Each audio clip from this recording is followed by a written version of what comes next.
Assalamualaikum warahmatullahi wabarakatuh. Salam sejahtera, salam sehat untuk kita semua. Apa kabar? Harapan saya untuk teman-teman dan keluarga dimanapun teman-teman berada, baik-baik saja, tetap semangat.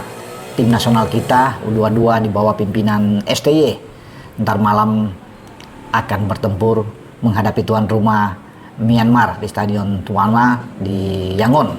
Nah, harapan kita tentunya doa masyarakat Indonesia, para penggemar timnas yang militan, berharap bahwa Marcelino Ferdinand dan kawan-kawan bisa memetik hasil positif atau kemenangan.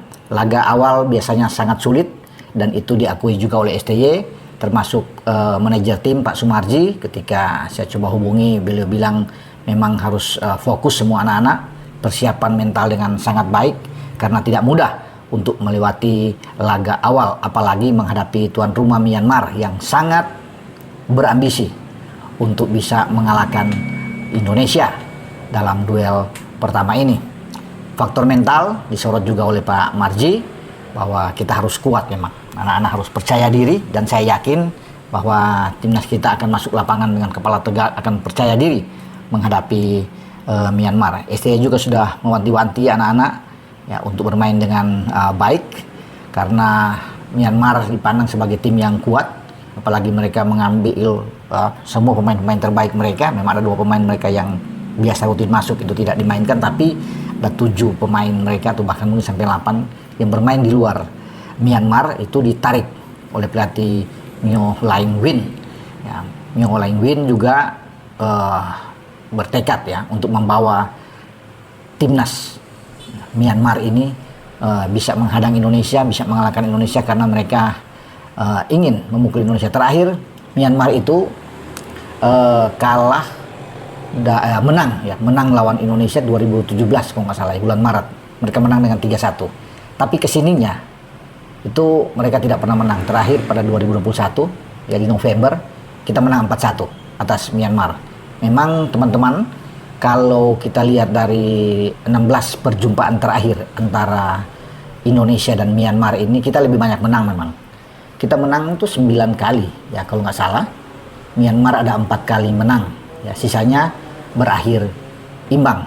Tapi itu hanya catatan-catatan saja di atas kertas ya, tidak boleh terlalu menjadi jaminan, karena yang menjadi jaminan adalah laga pada nanti malam, di mana kita harus siap untuk bisa bertarung dengan mereka dengan situasi dan kondisi yang berbeda tentunya dengan pertandingan-pertandingan sebelumnya. Karena sebelumnya kan sudah 2021 kan sudah cukup lama, sekarang sudah banyak perubahan, apalagi STY membawa tim muda saat ini.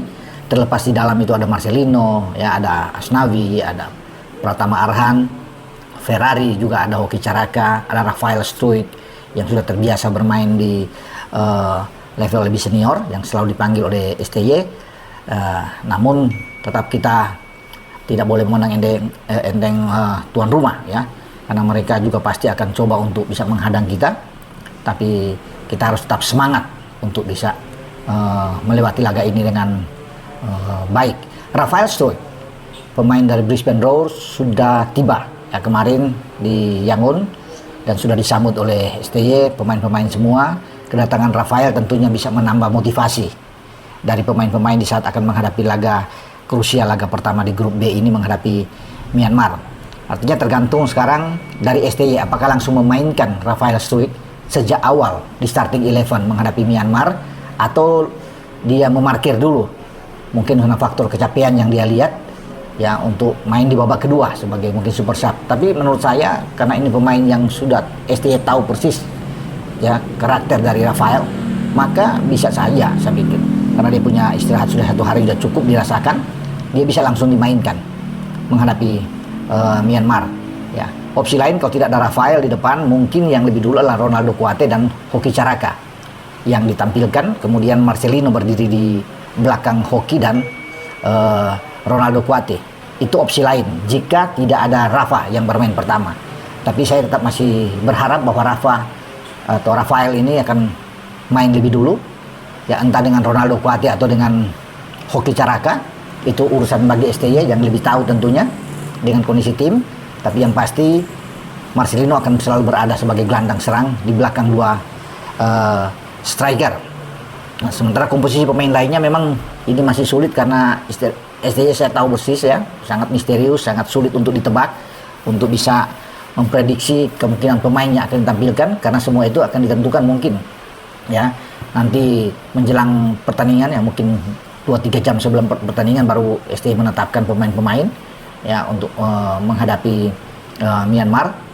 Tapi saya pikir dengan nama-nama yang seperti Asnawi, Pratama, Ferrari, ya Hoki, termasuk Rafael Marcelino, itu akan mendapat tempat utama, termasuk dengan Arkan Fikri itu akan masuk di starting 11 ya, tinggal penjaga gawang kita tidak tahu apakah Setio akan main atau Dava juga yang akan ditampilkan sejak awal ya, atau Cahya dia akan tampil. Itu ST yang lebih tahu dengan kondisi terakhir dari tim kita menghadapi Myanmar ya.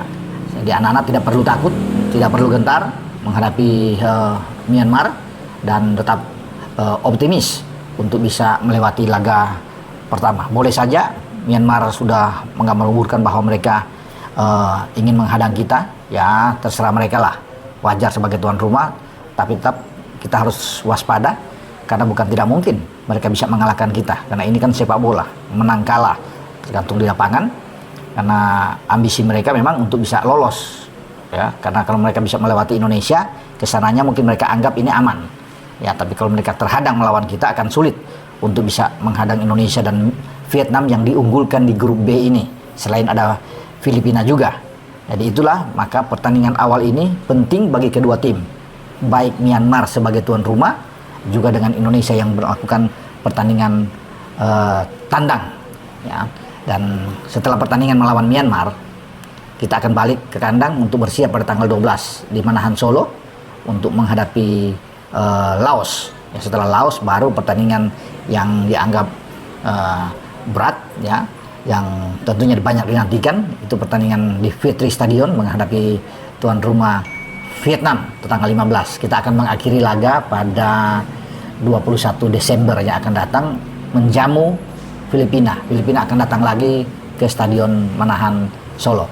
Tapi kita melupakan dulu pertandingan-pertandingan yang ke depan, tetap fokus untuk laga awal menghadapi Myanmar ya, karena STY dan Pak Marji juga sudah mewanti-wanti bahwa pertandingan ini pertandingan yang krusial ya, agak sulit di pertandingan awal, tapi tetap memberikan motivasi kuat. Anak-anak juga dalam keadaan baik, kan saya sudah menanyakan ke Pak Marji bagaimana kondisi tim, bugar, sangat baik dan siap untuk bertanding menghadapi tuan rumah ya. Semoga kita bisa mendapatkan hasil yang baik ya, tentunya dukungan doa juga dari masyarakat Indonesia untuk perjuangan bagi Marcelino Ferdinand dan kawan-kawan. Dengan saya Bung Ropan, ciao.